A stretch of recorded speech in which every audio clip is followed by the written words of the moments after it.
Pada video ini kita akan membahas topik yaitu memperkenalkan penawaran atau produk baru kepada pasar. Adapun poin-poin bahasan dalam video ini yang pertama adalah tantangan apa yang dihadapi oleh perusahaan dalam mengembangkan produk dan layanan baru. Yang kedua adalah proses dan struktur organisasional seperti apa yang dilakukan oleh manajer untuk mengelola proses pengembangan produk baru.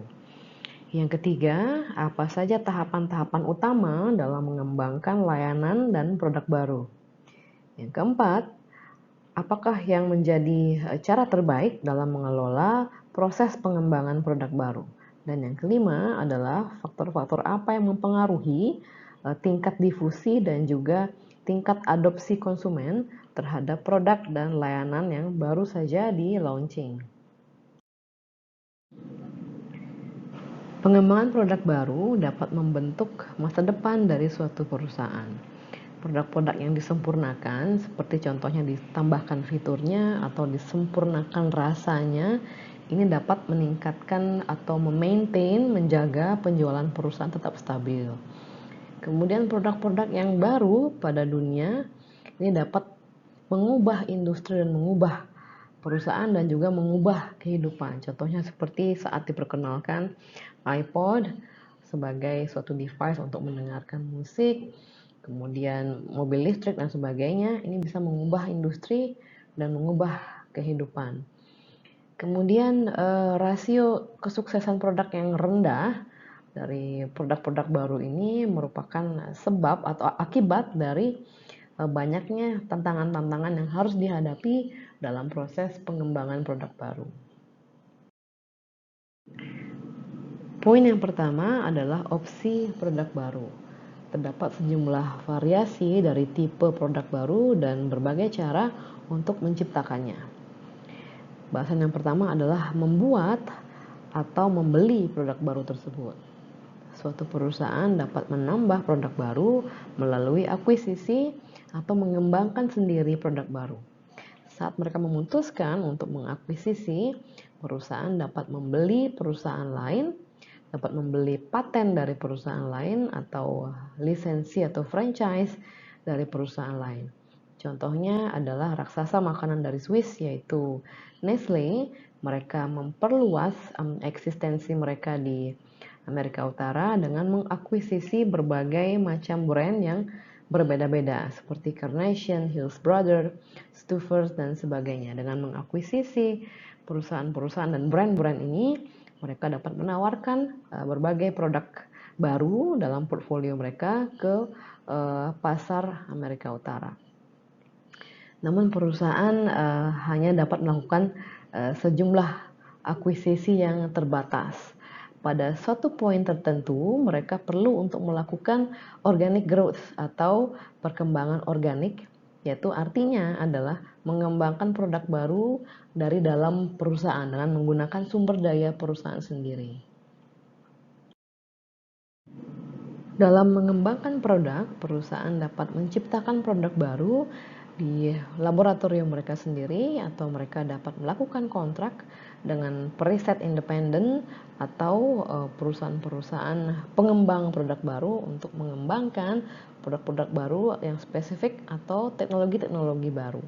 Perusahaan seperti Samsung, General Electric, Diageo, dan sebagainya, mereka memiliki new product consulting boutique, itu untuk menyediakan insight-insight yang fresh dan pandangan-pandangan atau perspektif yang fresh mengenai potensi-potensi dari pengembangan produk baru. Bahasan berikutnya adalah tipe-tipe produk baru. Produk baru terbentang dari produk yang benar-benar baru pada dunia yang dapat menciptakan pasar yang benar-benar baru hingga ke pengembangan produk yang hanya merupakan penyempurnaan minor dari produk yang sudah ada. Aktivitas pengembangan produk sebagian besar adalah pengembangan atau improvisasi dari produk yang sudah ada. Contoh dari aktivitas ini adalah brand extension, yaitu memperkenalkan suatu produk dengan mempergunakan merek yang sama Jadi memperkenalkan produk baru yang masih dalam satu kategori pasar ataupun kategori pasar yang berbeda. Contoh dari brand extension adalah saat Dove ini mengembangkan produk untuk pria, yaitu Dove for Men. Jadi ini merupakan pengembangan produk baru dari Dove tapi masih menggunakan merek atau brand Dove. Jadi ini merupakan contoh brand extension. Contoh lain adalah saat Panasonic memperkenalkan produk-produk elektronik yang lain seperti TV, kemudian kulkas dan sebagainya. Jadi pada Sony contohnya modifikasi dari produk-produk yang sudah ada ini merupakan atau membentuk 80% dari aktivitas pengembangan produk baru mereka.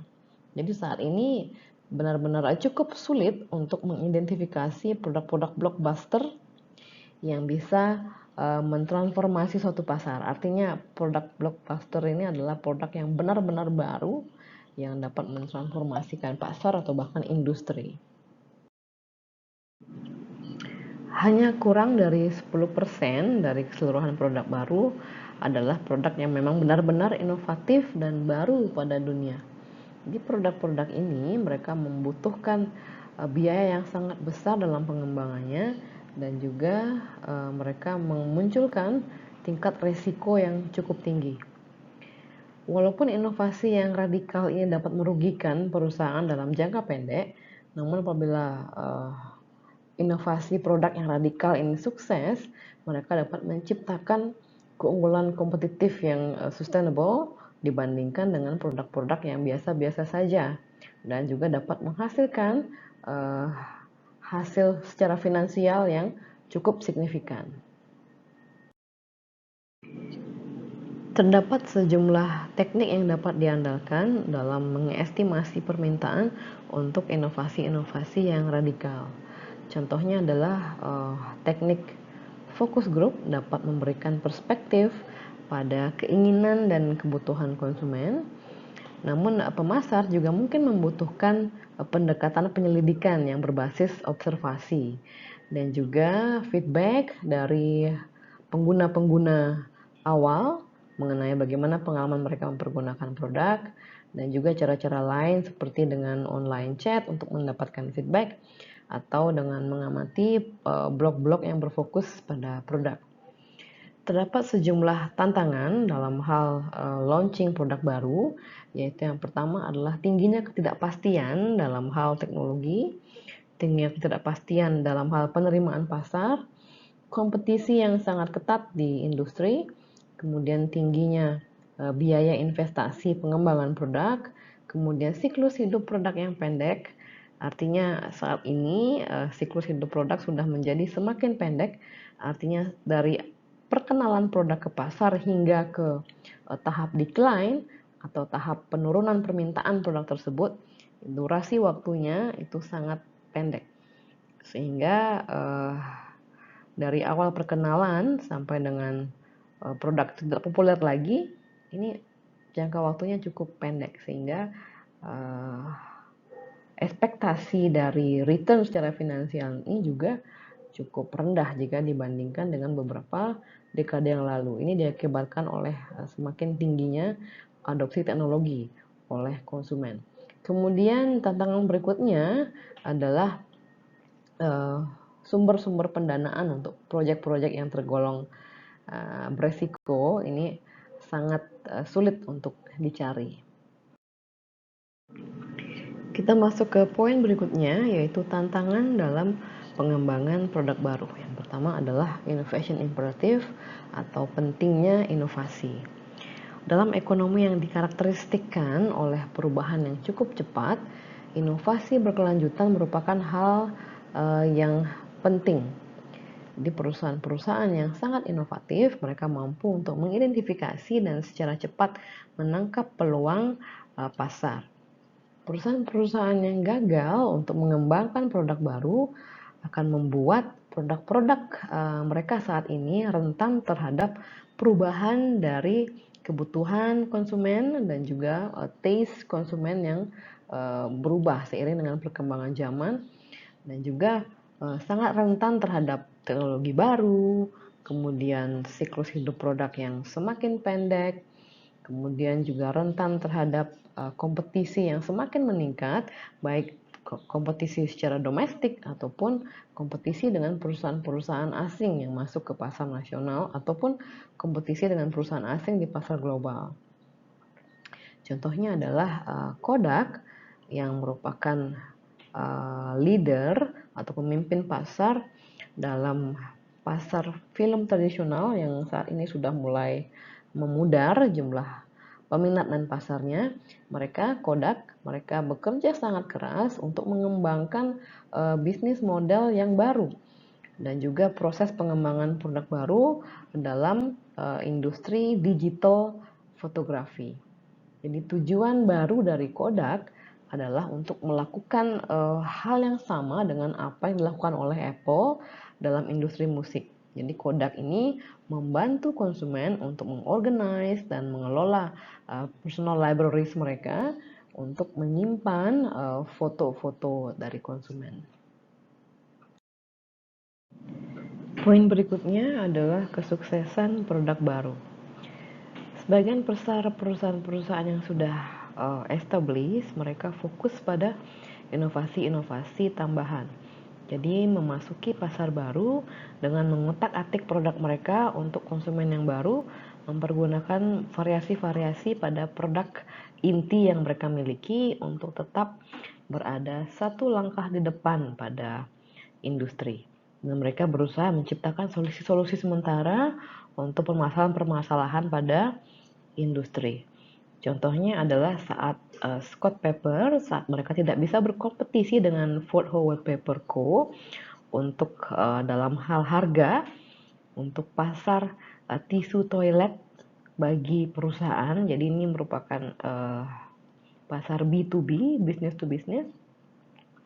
Jadi Scott Pepper ini mereka mencoba mencari solusi dari perusahaan-perusahaan Eropa, yaitu dengan memperkenalkan dispenser toilet tisu yang dapat menampung roll tisu yang lebih besar, sehingga dapat dipergunakan dalam waktu yang lebih lama, sehingga penggantian toilet tisu ini tidak perlu dilakukan sesering mungkin. Jadi Scott Pepper ini membuat roll toilet tisu yang lebih besar dan juga memberikan konsumen yang merupakan perusahaan ini dengan dispenser toilet tisu secara gratis. Jadi Scott tidak hanya memenangkan konsumen pada pasar yang baru ini, Scott juga tidak menjadi terlalu rentan terhadap kompetitornya, seperti salah satu kompetitornya yaitu Fort Howard.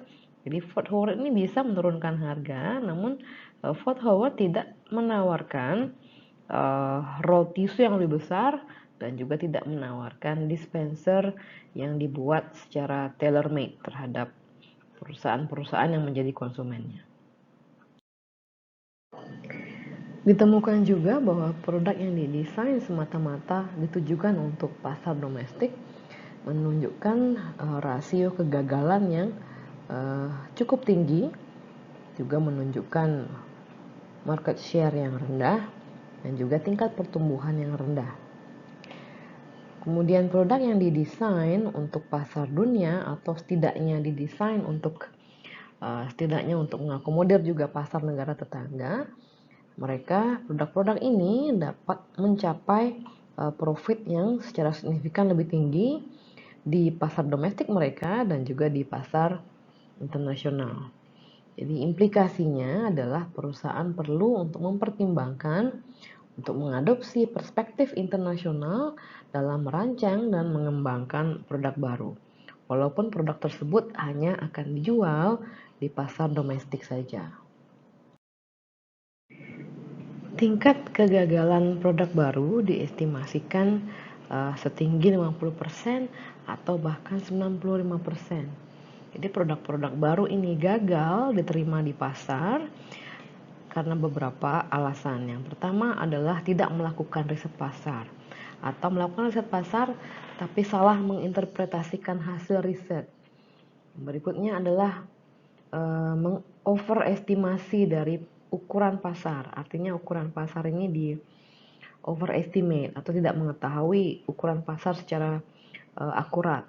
Kemudian biaya pengembangan produk yang tinggi, desain produk yang kurang baik, kemudian kinerja produk yang tidak efektif, kemudian ketidaktepatan dalam hal positioning produk, ketidaktepatan dalam hal iklan, penetapan harga, dan juga kurangnya support distribusi.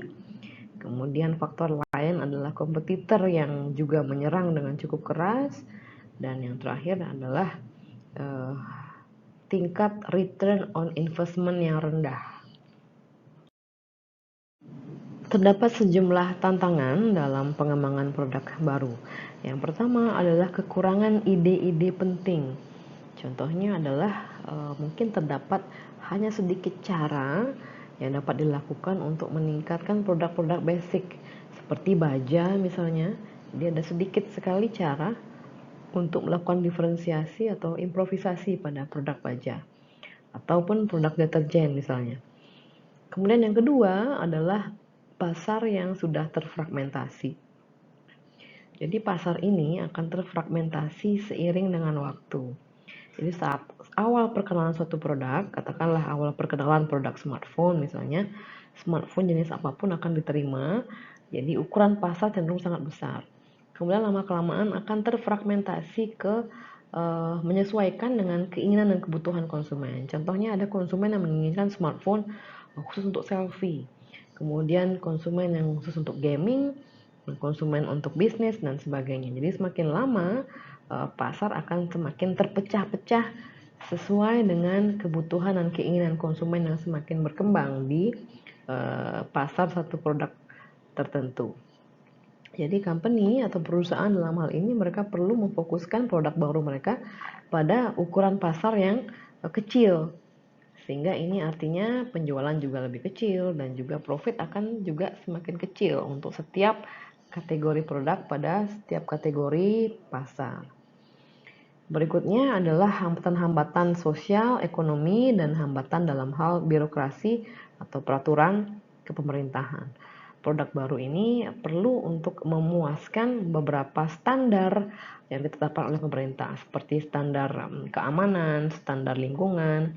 Contohnya untuk produk-produk seperti mobil harus memenuhi standar dari pollution standar yang ditetapkan oleh perusahaan. Jadi ini merupakan suatu tantangan juga bagi perusahaan untuk bagaimana dapat memenuhi standar polusi minimal yang perlu untuk diikuti oleh perusahaan.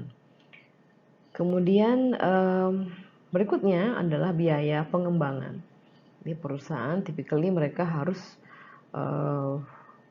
menghasilkan banyak ide untuk menemukan hanya satu atau beberapa ide yang layak untuk masuk ke dalam proses pengembangan lebih lanjut.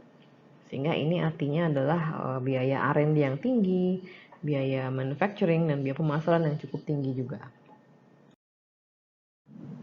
Tantangan berikutnya adalah kekurangan modal. Jadi sejumlah perusahaan dengan ide-ide yang baik justru tidak mampu untuk mendapatkan pendanaan untuk melakukan riset produk dan melaunching produk baru tersebut. Permasalahan berikutnya adalah waktu yang diperlukan untuk pengembangan produk ini menjadi semakin pendek. Di perusahaan dalam hal ini perlu belajar untuk bagaimana mengurangi waktu pengembangan produk dengan teknik-teknik baru, kemudian dengan mengajak partner untuk berkolaborasi, melakukan konsep tes lebih awal, dan juga melakukan perencanaan pemasaran yang lebih sophisticated atau lebih unggul. Kemudian berikutnya permasalahan adalah timing atau waktu launching yang kurang tepat. Jadi permasalahannya adalah produk baru kadang di launching saat kategori produk tersebut sudah tidak diminati lagi, atau mungkin saat produk ini memang merupakan suatu produk yang baru, cuman masih sedikit konsumen yang berminat untuk mencoba dan membeli produk baru tersebut. Permasalahan berikutnya adalah siklus hidup produk yang semakin pendek.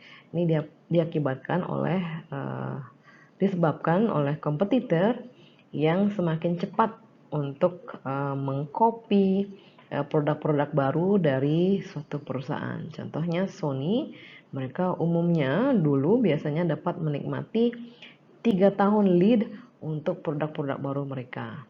Namun sekarang dengan teknologi, perkembangan teknologi, kolaborasi dengan partner dan sebagainya, Matsushita yang merupakan kompetitor dari Sony, mereka bisa mengcopy produk-produk baru Sony hanya dalam waktu 6 bulan.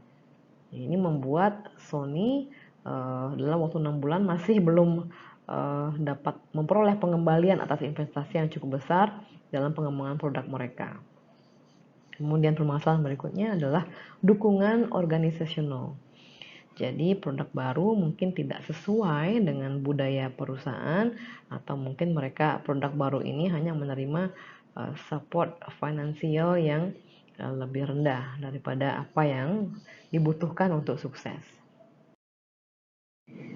Kegagalan awal dalam pengembangan produk tidak selalu menjadi akhir perjalanan dari suatu ide. Jadi memahami bahwa 90% dari obat-obat yang mereka eksperimenkan itu tidak sukses. Eli and Lilly mereka melihat kegagalan merupakan suatu bagian yang tidak dapat dipisahkan dari suatu penemuan. Jadi saintis-saintis atau ilmuwan-ilmuwan di Eli and Lilly mereka didorong untuk menemukan penggunaan-penggunaan baru dari obat-obat yang gagal saat eksperimen. Jadi contohnya adalah Evista, ini merupakan kontrasepsi yang gagal. Evista ini kemudian menjadi obat yang memperoleh profit yang cukup besar, yaitu 1 miliar dolar per tahun. Ini merupakan Evista ini kemudian menjadi obat osteoporosis.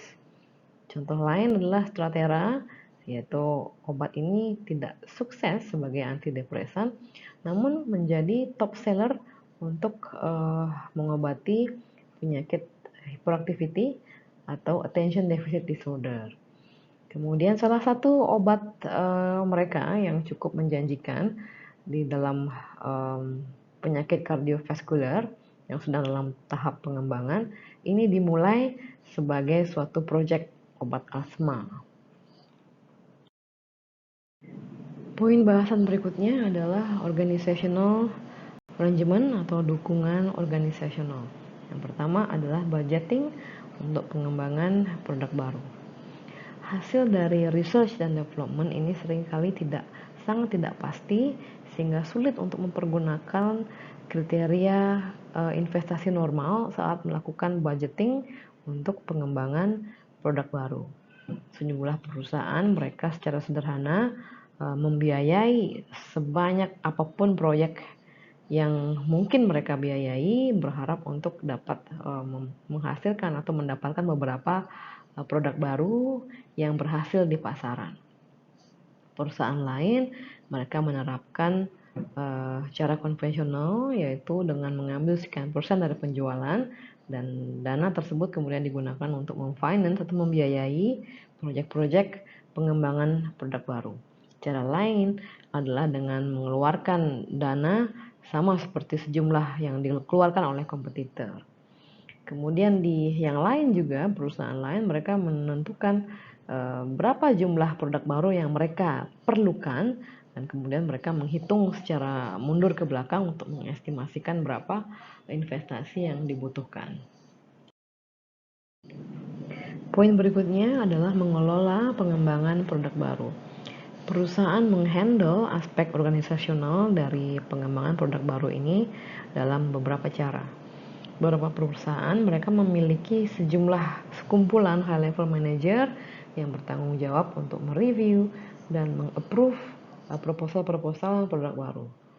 Perusahaan besar seringnya mendirikan suatu departemen produk baru yang dipimpin oleh manajer dengan kewenangan yang substansial dan memiliki akses ke top manajemen yang memiliki tanggung jawab diantaranya adalah untuk mendorong, menghasilkan, dan memilih, filter ide-ide baru, kemudian bekerja dengan departemen R&D, dan kemudian mengadakan field testing atau tes lapangan dan komersialisasi. Salah satu cara dalam mengorganisasikan pengembangan produk baru adalah dengan membentuk cross-functional teams. Jadi artinya adalah tim dari berbagai departemen di dalam satu perusahaan, di marketing, kemudian departemen operational, salah satu orang dari departemen R&D, mereka bekerja bersama-sama yang diberikan tanggung jawab untuk mengembangkan produk baru yang spesifik. Jadi para intrapreneurs ini mereka dibebas tugaskan dari tugas mereka sehari-hari. Kemudian mereka diberikan budget, mereka diberikan time frame, dan juga diberikan skunk work setting. Jadi skunk work ini adalah tempat kerja informal di mana para intrapreneur tim ini mereka dapat bekerja bersama melakukan brainstorming untuk mengembangkan produk baru. Poin bahasan berikutnya adalah mengelola proses pengembangan produk baru. Yang pertama adalah tahapan yang pertama adalah menghasilkan ide. Jadi proses pengembangan produk baru dimulai dengan pencarian ide. Jadi para expert atau ahli dalam marketing mereka percaya bahwa peluang terbesar dalam pengembangan produk baru adalah dengan cara menemukan kebutuhan-kebutuhan konsumen yang belum dapat dilayani oleh pasar saat ini, atau dengan melakukan inovasi teknologi yang dapat mengubah industri dan mengubah cara-cara atau mengubah kehidupan manusia. Jadi dalam mencari ide, beberapa cara dapat dilakukan. Yang pertama adalah dengan melakukan interaksi dengan yang lain. Jadi beberapa perusahaan mereka keluar dari lingkungan internal mereka untuk mencari ide dari sumber-sumber eksternal. Jadi termasuk customer sendiri, kemudian juga karyawan yang merupakan sumber internal perusahaan, ilmuwan, teknisi. Mereka juga mencari ide dari saluran pemasaran mereka atau distributor mereka, agensi pemasaran, top manajemen, dan bahkan mereka mencari ide dari kompetitor mereka. Kebutuhan dan keinginan konsumen merupakan tempat yang logis untuk memulai pencarian ide. Pengguna awal dari suatu produk merupakan suatu sumber yang baik yang menjadi input dalam pengembangan produk baru. Bahkan para pengguna awal ini mereka sering menginovasikan produk tanpa pengetahuan dari perusahaan yang memproduksi produk tersebut. Contohnya adalah sepeda gunung. Jadi sepeda gunung ini dikembangkan oleh perusahaan sebagai hasil dari pengamatan mereka terhadap perilaku anak-anak muda yang membawa sepeda mereka ke atas gunung dan kemudian menaiki sepeda mereka menuruni gunung. Jadi saat sepeda mereka rusak dalam aktivitas ini, para anak muda ini kemudian mulai melakukan modifikasi terhadap sepeda mereka yang rusak itu dengan menambah dengan membuat sepeda mereka menjadi lebih tahan lama atau awet dengan menambahkan rim yang biasa digunakan pada motor, kemudian improve suspensinya, meningkatkan suspensinya, dan menambahkan aksesoris yang dibutuhkan.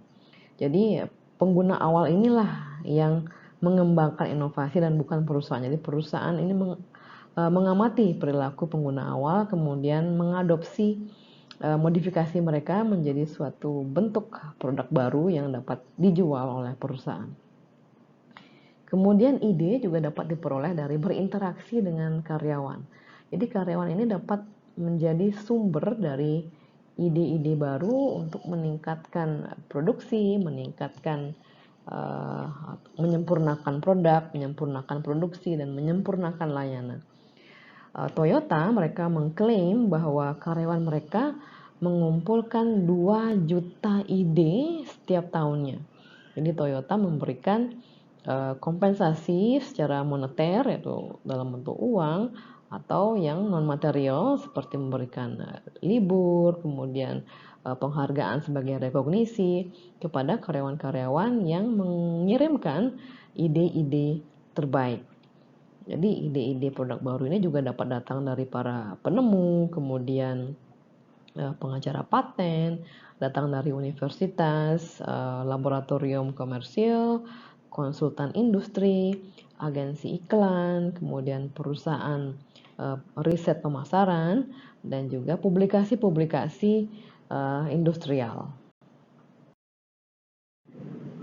Perusahaan dapat menemukan ide yang bagus dengan meriset produk atau layanan dari kompetitor atau perusahaan-perusahaan lain. Jadi perusahaan dapat mencari apa yang disukai oleh konsumen dan tidak disukai oleh konsumen pada produk kompetitor. Perusahaan juga dapat membeli produk kompetitor, mengamatinya, untuk kemudian merancang produk yang lebih baik. Untuk menghasilkan ide-ide produk baru, perusahaan dapat mengadopsi creativity teknik. Terdapat beberapa teknik kreativitas. Yang pertama adalah atribut listing. Jadi di sini mendaftar atribut-atribut dari suatu objek, katakanlah sebagai contoh obeng, kemudian memodifikasi masing-masing atribut, seperti contohnya menggantikan handle kayu dengan plastik, kemudian menyediakan daya torsi, kemudian menambahkan kepala skru yang berbeda, dan seterusnya. Kemudian teknik kreativitas yang kedua adalah force relationship. Jadi di sini mendaftar sejumlah ide dan kemudian mempertimbangkan masing-masing ide dalam hubungan atau kaitannya dengan satu sama lain. Sebagai contoh dalam mendesain furniture kantor yang baru, contohnya pertimbangkanlah item-item furniture seperti meja, rak buku, dan filing cabinet ini sebagai suatu ide yang berbeda. Kemudian bayangkan suatu meja yang dibangun dengan built-in bookcase atau rak buku yang built-in di dalam meja tersebut.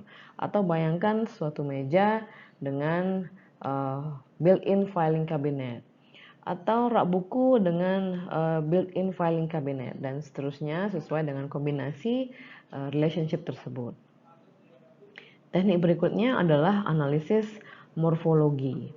Di sini kita memulai dengan suatu permasalahan, seperti contohnya adalah bagaimana membawa sesuatu dari satu tempat ke tempat lain melalui kendaraan yang diberikan suatu daya.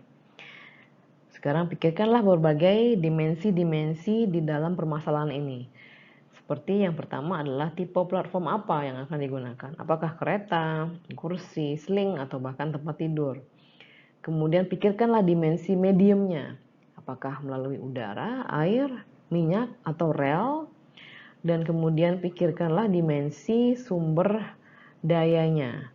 Apakah compressed udara, compressed air, atau motor elektrik, atau magnetic field.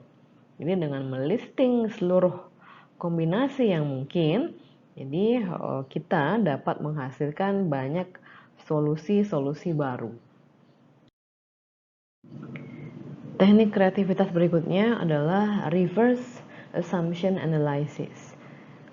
Di sini kita mendaftar seluruh asumsi-asumsi normal mengenai suatu entitas dan kemudian kita membaliknya. Jadi alih-alih berasumsi bahwa suatu restoran memiliki menu, kemudian mencas harga untuk makanan dan minuman, dan menyajikan makanan, kita membalik asumsi-asumsi ini menjadi suatu asumsi yang baru. Jadi dalam asumsi baru, suatu restoran yang baru dapat memutuskan untuk hanya menyajikan apa yang dibeli oleh chef pada pagi hari. Dan kemudian restoran yang baru ini dapat menyediakan sejumlah makanan dan mencas hanya untuk seberapa lama seseorang duduk pada suatu kursi di restoran tersebut. Kemudian restoran dapat mendesain atmosfer yang eksotik untuk kemudian menyewakan space tersebut kepada orang-orang yang diperbolehkan untuk membawa makanan dan minumannya sendiri. Kemudian teknik berikutnya adalah new context.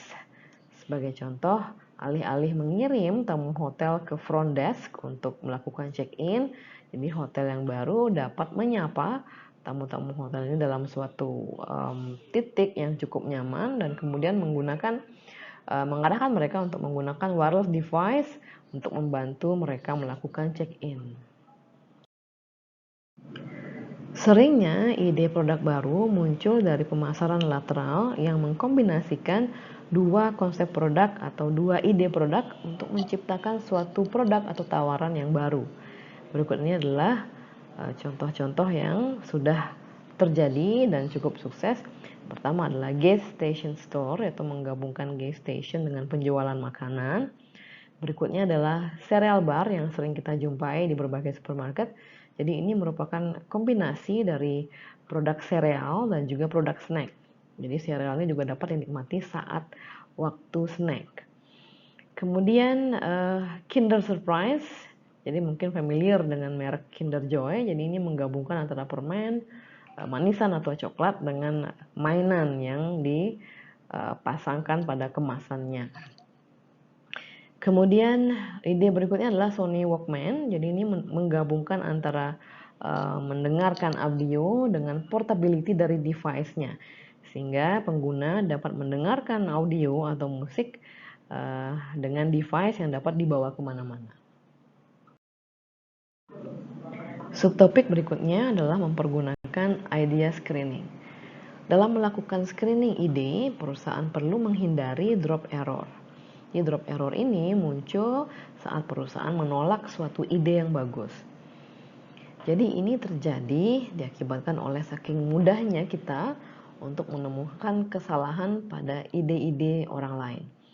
Jadi beberapa perusahaan mereka kadang merasa ngeri apabila mereka melihat ke belakang dan seberapa dekat mereka dengan kemungkinan mereka untuk mendrop suatu ide yang memang betul-betul bagus, dan apalagi ide tersebut saat ini pada akhirnya telah menjadi produk baru dengan kesuksesan luar biasa. Manajemen dapat memberikan rating pada ide-ide yang masuk mempergunakan weighted index method. Ini tujuannya adalah untuk merating ide-ide tersebut. Jadi ide-ide dengan skor yang tinggi kemudian dapat dipertimbangkan untuk masuk ke tahap berikutnya. Jadi masuk ke tahap pertimbangan dapat dipilih ide mana yang kemudian lolos untuk dikembangkan menjadi produk baru. Weighted index method dapat kita lihat di slide berikutnya. Berikut ini adalah contoh weighted index method. Jadi yang pertama, perusahaan perlu membuat daftar kriteria kesuksesan suatu produk. Yang pertama adalah apakah produk tersebut tergolong unik atau superior. Yang kedua, apakah produk memiliki rasio yang tinggi antara kinerja terhadap cost. Kemudian yang ketiga, apakah produk baru tersebut akan mudah memperoleh dukungan dana. Kemudian yang keempat adalah apakah produk baru tersebut memiliki kompetisi yang intens atau tidak di pasar. Jadi setelah menentukan kriteria ini, perusahaan kemudian memberikan bobot tingkat kepentingan dari masing-masing kriteria.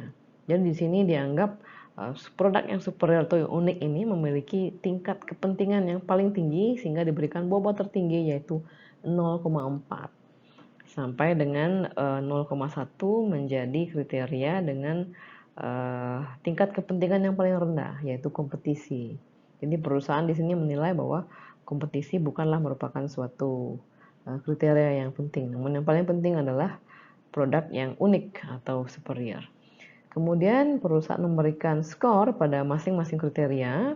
Ya dapat dilihat bahwa kriteria 0 sampai 0,3 artinya adalah poor atau rendah, 3 sampai dengan 6 artinya cukup, dan 0,6 sampai dengan 0,8 artinya baik. Jadi perusahaan dapat memberikan skor sesuai dengan penilaian mereka terhadap masing-masing kriteria. Kemudian ditentukan produk rating, yaitu bobot dikalikan dengan skor. Kemudian dijumlahkan menjadi 0,69. Jadi perusahaan dapat menentukan rasio minimal tingkat penerimaan produk, yaitu misalkan 0,61.